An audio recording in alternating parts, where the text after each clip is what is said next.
Ina Podcast.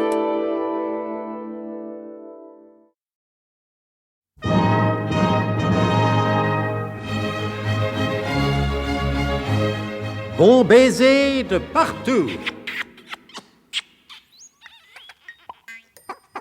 Une émission secrète de...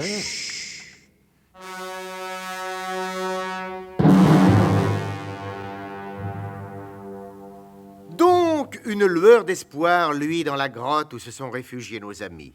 Le professeur Slalom Jérémy Ménerlache a sauvé du naufrage du biglotron l'épingle de cravate camouflant l'émetteur qui lui permet de correspondre avec son grand-père resté en 1888. C'est clair. Oh, net.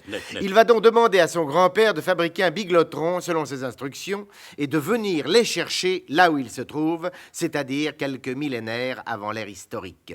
Je ne puis préciser davantage, les spécialistes eux-mêmes n'étant pas tout à fait d'accord sur les dates exactes qu'il convient d'assigner à cette période. Moi.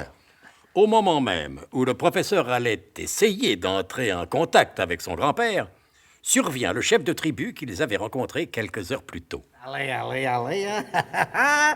Je sais vous retrouver, sais-tu?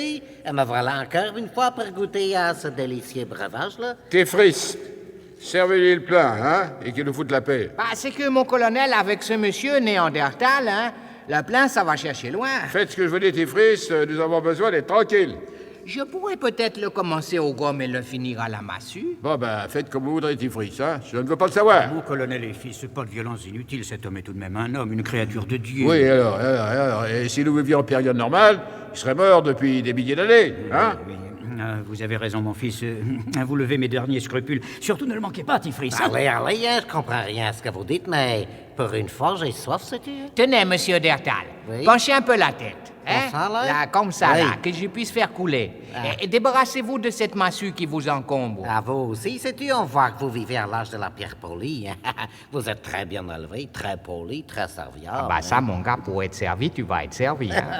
Oh. Allez, on plaisante à présent. Très rigolo, ça, c'était. Hop!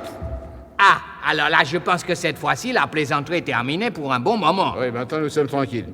Appelez votre grand-père, professeur. Tout de suite, colonel. Allô, Pépé? Allô, Pépé, tu m'entends? C'est le fiston, c'est Slalom qui t'appelle. Allô, Pépé? Cher professeur, monsieur, votre grand-père ne semble pas éprouver une grande hâte à vous répondre. Voyons, c'est vous. Allô, Pépé? Allô, Pépé? Pépé, c'est toi, c'est moi? Ben, réponds-moi, Pépé. Oh, écoute, réponds-moi. Pépé, c'est toi? Je t'entends très mal. Allô, Pépé? Ah, ça y est, c'est Pépé, il a répondu. Cher professeur, monsieur, votre grand-père a l'air de charmante humeur. Il a aucune raison de se faire du mouron, lui. Mais ça va, silence. Pépé! Mais Pépé, dis-moi quelque chose, Pépé! Merde! Merde! Pépé, je t'appelle parce que nous sommes dans une situation très grave. Moi aussi! Et ça te fait rire? Écoute, fiston, je t'aime bien, mais je te rappellerai plus tard. Quand? Plus tard, je te dis. La comtesse est une femme tout à fait remarquable. Remarquable! À plus tard! Non, mais quelle famille. Quelle famille. Mais que voulez-vous, colonel? Pépé a raison. Si la comtesse était là, il était inutile de lui donner l'éveil.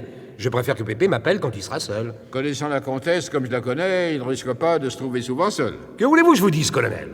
Si vous avez une autre solution en vue, n'hésitez pas, hein. Je vous en prie, professeur, ne prenez pas vos grands airs comme du temps du biglotron.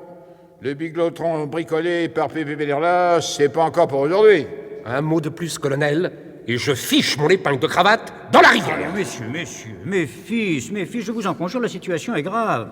Faites taire pour un temps vos dissentiments personnels. Pensez au bien de tous. Pensez que... Pensez que c'est pour la France, mon colonel. Une expression malheureuse, mademoiselle Truscott. Ah, je ne trouve pas, moi. Elle me rappelle des souvenirs pas tellement désagréables. Méchant voyou.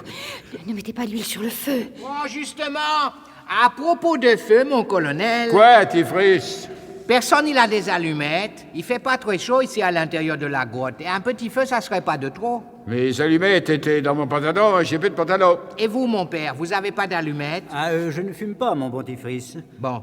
Et vous, monsieur le Gédéon? J'avais mis mon briquet, c'est pas un cadeau auquel je tenais beaucoup dans la pochette de ma chemise. J'ai un pantalon, mais je n'ai plus de chemise. Et vous, monsieur le professeur? Des allumettes? Oui. Non, je me servais toujours de l'allume-cigare du biglotron, bien sûr. Ah, là, ça, c'est pas de chance, mon colonel. Personne, il a des allumettes. Comment qu'on va faire du feu?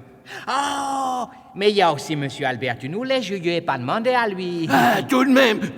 Vous avez des allumettes, Monsieur Tunoulet? Parfaitement, j'ai des allumettes, moi. Ah, donnez-moi vos allumettes, Monsieur Tunoulet. Non, adjudant, je vous donne pas mes allumettes. Qu'est-ce que c'est que cette comédie, mon petit Albert? Je suis pas votre petit Albert, mon colonel. Mais qu'est-ce qui vous prend? Ah, depuis le temps que j'attendais ce moment-là, Mais enfin, quel moment, mon fils! je suis pas votre fils, mon père. Oh, j'ai compris, moi. Monsieur Tunoulet plaisante. Mais que maintenant, avec le froid, la plaisanterie, elle risque de faire long feu. Allez, soyez gentil. Donnez-moi vos allumettes. J'ai dit non, c'est non. Tu nous les m'attends, ça suffit comme ça. Non, ça suffit pas, c'est le commencement. J'ai toujours entendu dire que dans un naufrage, celui qui avait des allumettes sur une île déserte devenait le roi de l'île. Je veux être le roi. Ah ben ça, le roi, hein, vous l'êtes, hein? Et oui, ça, pour ça, vous l'êtes bien, le roi. Hein? S'il y a que ça pour vous faire plaisir. Depuis le temps que vous m'humiliez tous, vous allez enfin comprendre que je sers à quelque chose. Bon, c'est entendu, mon petit Albert, c'est entendu. Et la preuve est faite que vous êtes très utile à la communauté. Dépêchez-vous, Monsieur Tunoulet, fait fouisquer. J'ai pas froid, moi, et j'allumerai le feu quand je voudrais, pas avant, et ni après. Tu nous les. Oh! Hé, hein? Bon. Eh ben, pour avoir dit ça, Monsieur Burnemauve, je retarderai d'un bon quart d'heure la cérémonie d'allumage du feu. Ça vous apprendra. Bon, eh ben, puisque c'est comme ça, moi, c'est fini. Vous aurez plus une goutte de bonbon vieux gomme de la Guadeloupe, là. Plus une goutte. Je m'en fous, je bois pas. Oh, monsieur Tunoulet, si vous êtes bien gentil... Viens chez moi, il y a du feu. Ben, justement, il y en a pas. Et puis moi, d'abord, les femmes, depuis Marthe Richard, terminé. Bon, c'est entendu, Albert Tunelé, vous êtes le plus fort. Je ne vous donne pas d'ordre. Je vous demande très humblement d'allumer ce feu. Ça va comme ça? Ça va, j'allume. Mais dis donc, mais c'est mon briquet, ça! C'est mon briquet! Naturellement, vous pensez pas que je vais user mes allumettes, hein? Pas si bête.